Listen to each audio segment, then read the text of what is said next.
Yo, yo, yo, yo, yo, yo, yo. It's Gatekeepers, man. 10-7 Gatekeepers on a Monday. Had a great weekend of sports, WNBA, MLB playoffs, NFL. Some great games, some unpredictable stuff. College football was amazing. Had some great unpredictable upsets. Man, it's a great time for sports right now. So, real quick, I'm looking at today's Monday slate, Monday Night Football and MLB. As a reminder, as you can see, I was a part of the NBA.com merger with Turner Sports. That contract is now ended, but I am not betting anything on NBA or WNBA.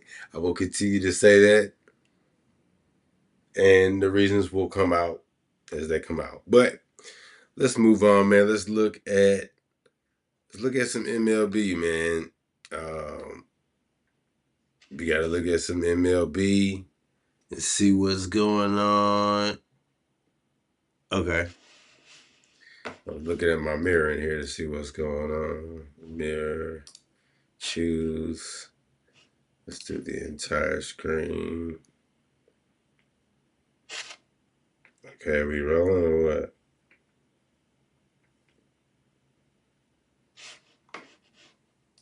Yeah, mirror the entire screen. Okay. So we should be up now. Y'all can see me. And y'all see the screen. Okay, y'all see baseball. Okay, so the Yankees lost 13-7. The Mariners ended up pulling it out. I was watching that game. They ended up taking that 3-2. Very tight game. Um, super interesting. Great games, both of them. Vlad Guerrero hits that grand slam and to put the Blue Jays. The Blue Jays were kind of up the whole game. Yankees tried to creep back into it, but they had a stranglehold on it.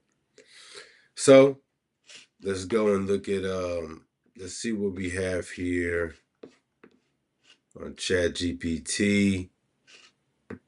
Okay.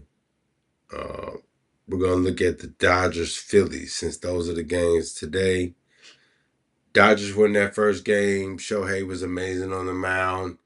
Phillies, even with that offense, Shohei was fanning, and I was surprised. I got to be honest. I know he's a good pitcher, but so much is asked of him on the hitting side. I just didn't know what he would provide. But man, he was sitting cast down. Looking at Chat GPT, let's see what they're saying here. How come I can't get?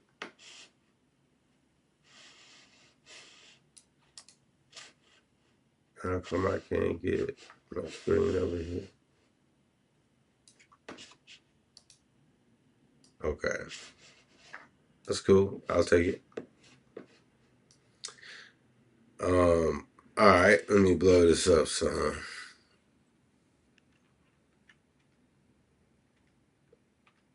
Okay, so it's nice and legible, indeed. So after the Dodgers rallied in late in game one, they carried the momentum into game two. Philadelphia is under pressure to avoid falling into that 0-2 hole on the home soil. They had an off day, which gives more flexibility with the bullpen. It could be useful for the Dodgers, whose bullpen remains a concern.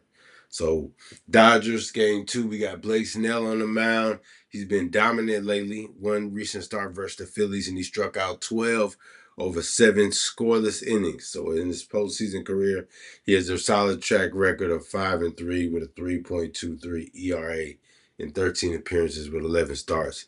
Now, for the Phillies, Jesus Luzardo's on the mound. Um, He's gone 15-7 with an ERA of 3.92. His performance has been uneven, including a disastrous two-start stretch. His adjusted ERA in other outings is about 3.03. And the matchup angles that are to watch, the Phillies have a tough task getting to Snell, especially given how some of their key hitters have fared historically against them. We're looking at Schwarber, we're looking at Bryce Harper, the Phillies bats. The Dodgers can lean on Snell to go deep, which helps to cause more stress off the bullpen.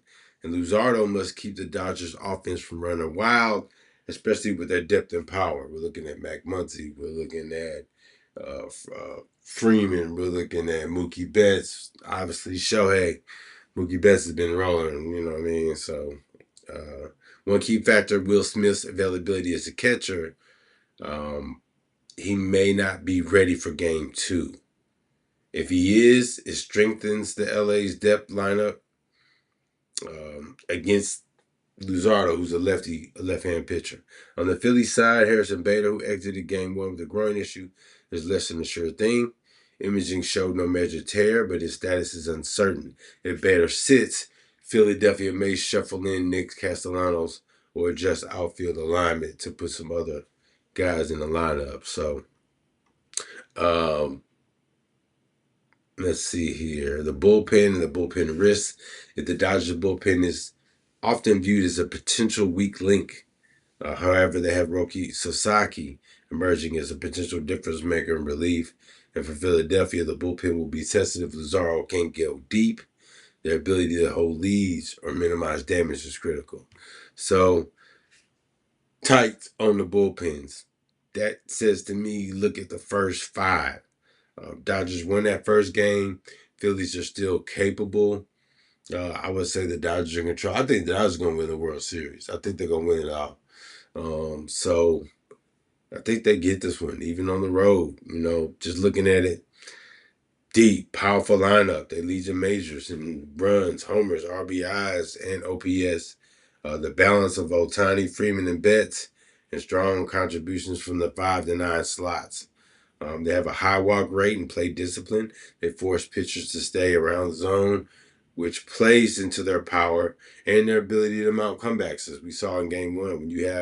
When you have great bats, you can always stay in the game. The weaknesses of the Dodgers are the bullpen, kind of inconsistent right now, and the starters can't go deep. The bullpen may be taxed or overextended. With the Phillies, the bullpen has been sound with good control, the ability to limit damage, and they historically perform well at home. And they still have, Christopher Sanchez and Luzardo. Those lefty pitchers can be advantageous to parts of the Dodgers hitting lineup. Those left-hand pitchers always seem to have some impact when they're going up against those lineups. The risks and weaknesses for the Phillies offense went cold in game 1. Harper, Schwarber, Turner combined for 1 hit and 11 at bats. I don't know if you saw that famous. It's been going around social media where Shohei struck out Schwarber. I think Shohei has 57 home runs. Schwarber has 58. So, just a microcosm of the fact that the Phillies' big bats aren't coming through right now. They're facing Dominic Snell in the deep Dodgers offense. It's a tall order, so late inning bullpens can be challenging under pressure.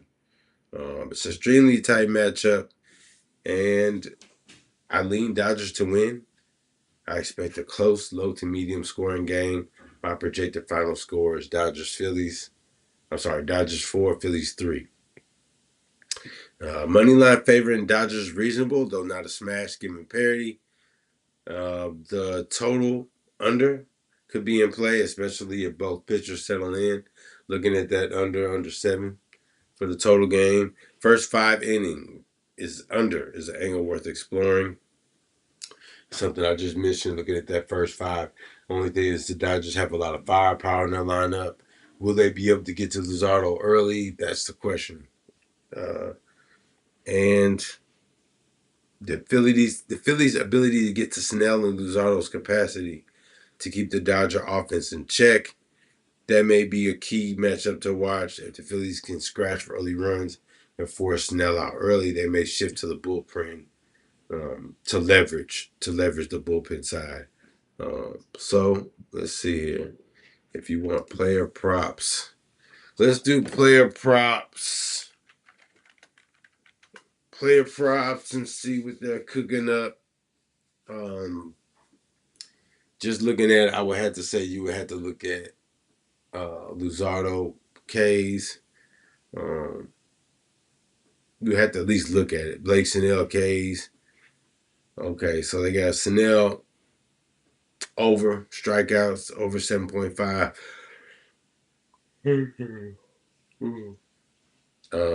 They also got Jesus Luzardo under 2.5 earned runs,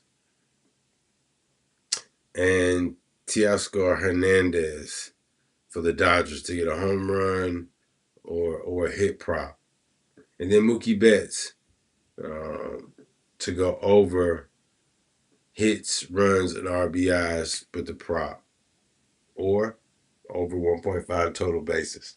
Now, if you've been watching any of our content, Blaze is a Shohei Ohtani fan. That's his wagon, two bases. I took Shohei, two bases. Who were they playing? I forget. In the last series, not against the Phillies. It slips from my mind who they played before the Phillies. But I took Ohtani. He didn't get it. Mookie Betts got it early. So Mookie Betts has been making great contact. Let's look at that real quick. Let's look at props.cash and see, because that is something I am looking to bet. Mookie Betts over two bases. Let's see. Mookie Betts over two bases. No, that's a hit prop. I'm sorry. Total bases. Betts. Last 5 games, 40% of the time. That's not very high. That's not very high. So the data does not support that. Let's go up the line. Brian Stott, 80% last 5 games. Bryce Harper, 80% last 5 games. Brandon Marsh, 80% the last 5 games. So you have a couple others. Let me see. Head to head. Brian Stott, 83%. 80% in the last 5, 70% in the last 10. I'm not even sure who he is, but the data supports it. And so I'm looking at it. Bryce Harper, that's a name I more so trust just because I know he's going to step up in big moments. It's a name I know. Last 5, 80%. Head to head, 67. Last 10, 70. Last 20, 70. Jeez. Wow. So Bryce Harper is definitely making some contact. If you're under hunter, which I am, under hunter, I'm looking at some of these unders here. I don't know who Tommy Edman is. I don't know who Ben Wertvert is. I know who Alex Bohm is, but these guys are towards the end of that total basis, so there may be something you could take a look at as well. But yeah, for me, I was looking at Mookie. Let me see. What's that hit prop looking like? Hit prop in the last 5, Teoscar Hernandez has hit it 100% of the time. Hit to hit, 69%. Hernandez, we know his name, we know his bat. That's something to look at for sure. Let's look at the K's.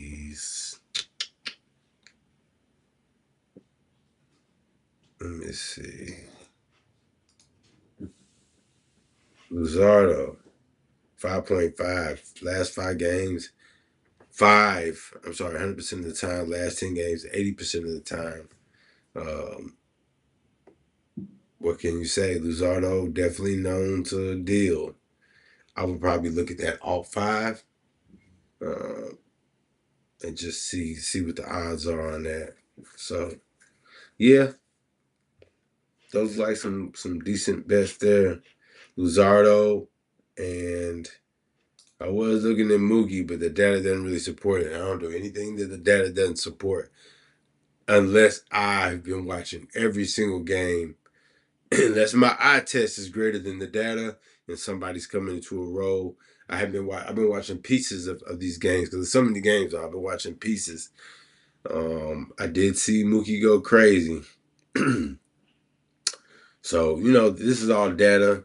Just breakdown, analysis, tips, things I look at. I'm going to look at it a little bit more in depth later before I make a selection.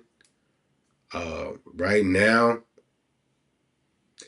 probably just have to lean Dodgers money line because I do believe the Dodgers going to pull it out. I like the Phillies too, but yeah. Oh. Gotta be honest with yourself and what you think is actually gonna hit and what you think, might not hit. Um, so that's really it for Dodgers Philly. Let me see. Yeah, Kyle Schwarber for a home run prop. Bryce Harper for a hit prop. Was that just what we just looked at? Hits. Bryce Harper 80% of the time. In the last 5, 67% head to head. 70 last 10, 70 last 20. That was Bryce Harper. And let me see. Total bases is up there as well. Let me see with the odds. -68. Um, -60. I would look at this hit prop. And Hernandez. Both of them. Bryce Harper and Teoscar Hernandez hit prop. I would probably look at those too. Oh God. Excuse me. Before anything else, I would look at those too. I might put something on Bryce Harper today. Yeah, so. All right. So that was Dodgers Phillies. Let's see. Now let's go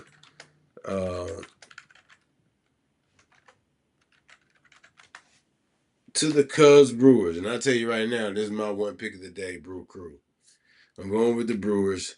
I've seen the Cubs struggle a lot during the season. Pete Crow Armstrong had a little slump.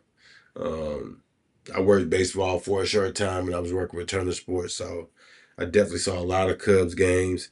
I saw a lot of Brewers games. I went to one of the games with the Brewers and the Braves.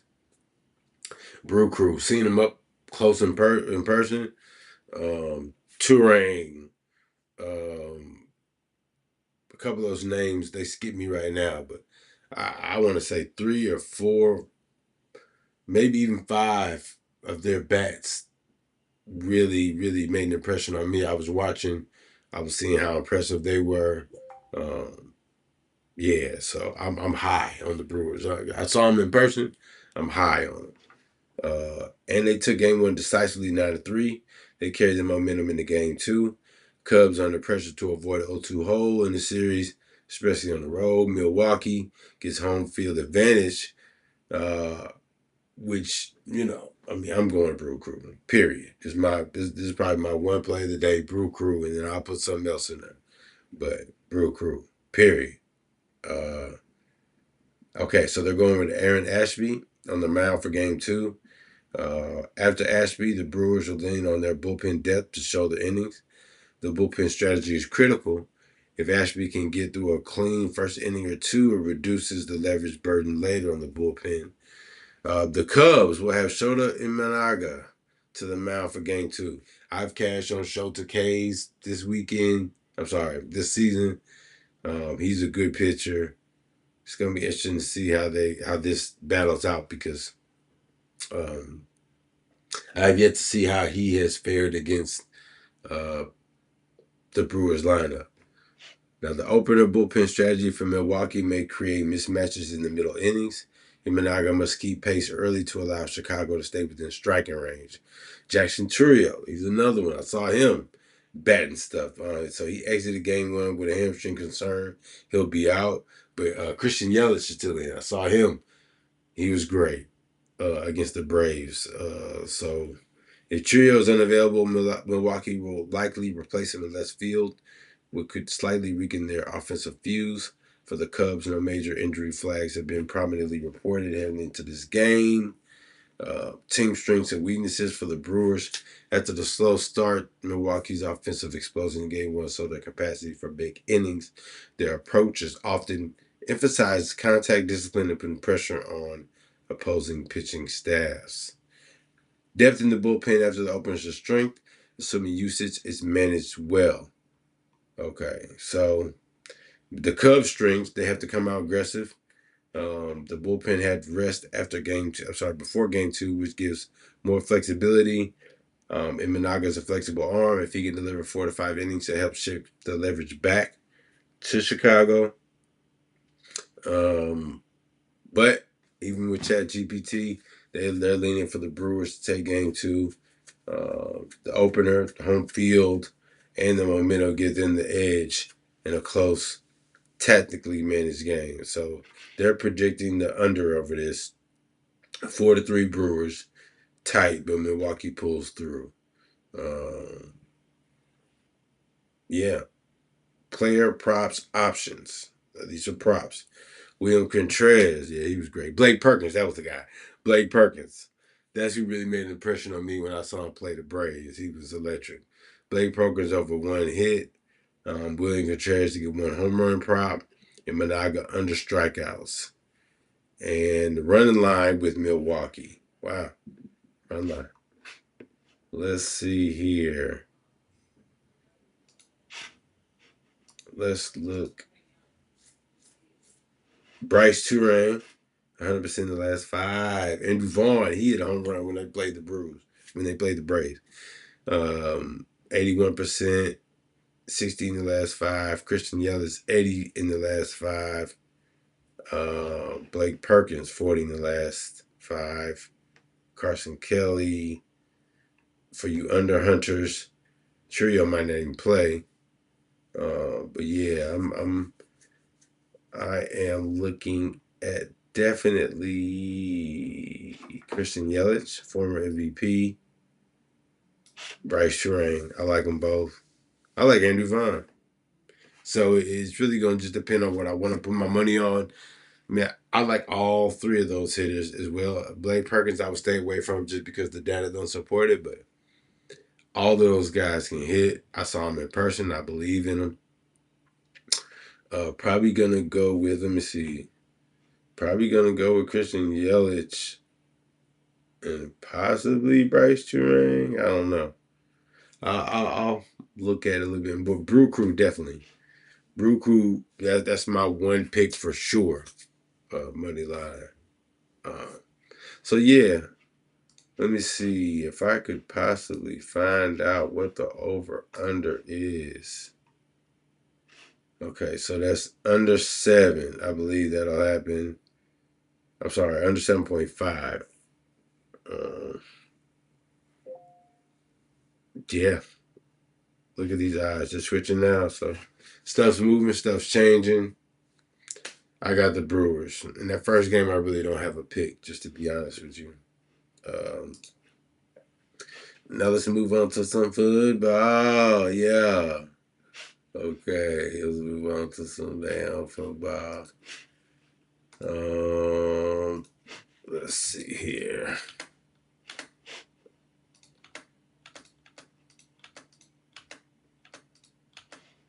Okay, Kansas City Jacks. Let's go with the full game analysis. Chiefs ain't the same Chiefs, man. But I don't think you can fade them against the Jacksonville Jaguars. Not that Jacksonville hasn't been playing well, but okay. So Kansas City's bounced back in the last 2 games. It faces the Jaguar squad. 3-1 has been solid, especially defensively. Kansas City wants to reestablish consistency, keep pressure on the Jags, and avoid looking ahead. Okay. I don't love the money line on either team because I don't trust either team. So I'm just going to go player, prop, over, under.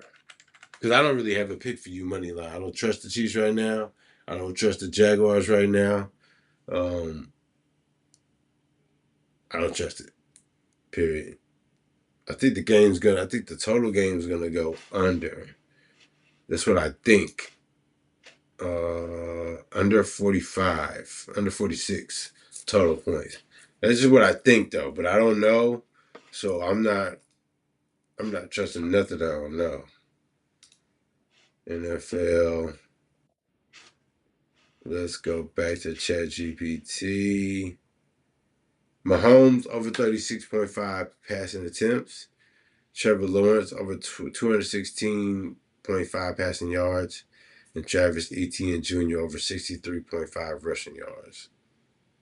They also have Xavier Worthy over 4.5 receptions. Bayshul Tootin over 18.5 rushing yards. These are all props that Winnet has formulated from the algorithms and from all the data. Which one is it? Okay. Also, a parlay projection would be Mahomes over 250 passing yards, Xavier Worthy over 60 plus receiving yards, Trevor Lawrence over 225 passing yards. Let me see. They're leaning the over on Mahomes' pass attempts, the over on Lawrence's passing yards, the over on Etienne's rushing yards, and the total points under. Right, given both defenses and the potential for a tight measured game, the under seems safer. That's the only play I really like. I think can see why they can be explosive. I think they've been around the block so many times and they're facing a lot of difficulties right now. And I think they just want to win games. I don't think they care about how they're winning or if they're putting up big numbers. I'm sure they want to win decisively, but I think they're just trying to get to the season. They had a rough start to the season. They know they're going to be there at the end.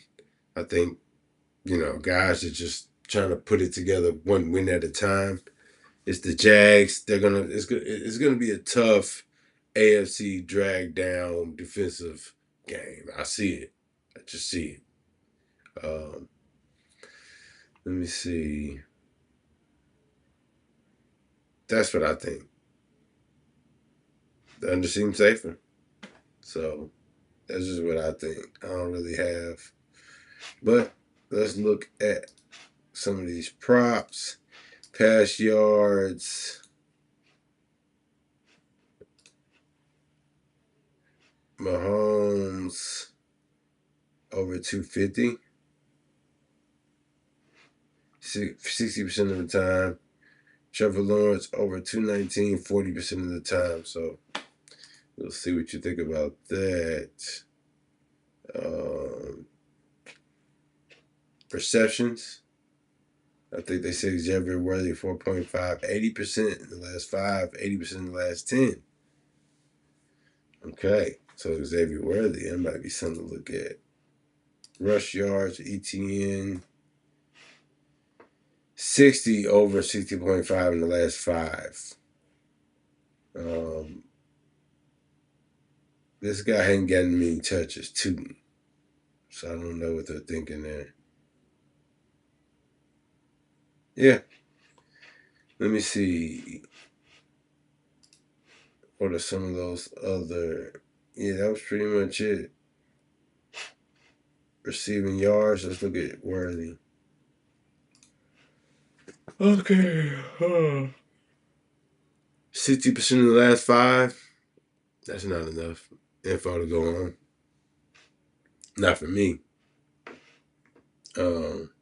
So yeah, I would lean the under, and I'm glad I went through all of this because I just made my picks. That's the under on this game. Brew Crew. I think that's it, man. Maybe Bryce Harper over 1 hit. Maybe, but that's probably a lean. I like Brew Crew and I like the under total game under on KC Jacks. I think it's going to be a defensive drag out. I don't think it's going to be a whole lot of offense, but even that's a lean. Really going with the Brew Crew. That's what I trust. So yeah, I mean that's really it. Real quick, I'm not betting any NBA or WNBA. Let me continue to say that. But since NBA preseason is on the slate, might as well look at it. Bucks, Heat. It's preseason. These are all toss-up games, man. You don't know who's gonna win what. Hawks, Rockies. Who knows, man? You know, the only game I can tell you I think is going to win is going to be the Spurs against the Lone Lions team from overseas. But yeah, that's really it. I can't call nothing else for preseason. They're going to put guys in, they're going to take them out. Lineups are going to be the same. In the game lineups are going to be the same. You may have, guys who are just fringe guys trying to make the practice squad playing at the end of these games. So it's hard. It's hard to really cap and tell you what's going to happen. So I'm not, and I'm not betting in no way. So no point. Anyway, those are the picks. That's the analysis, man. It's gatekeepers, man. Really appreciate y'all for checking out this content. Like, comes, Skrizz.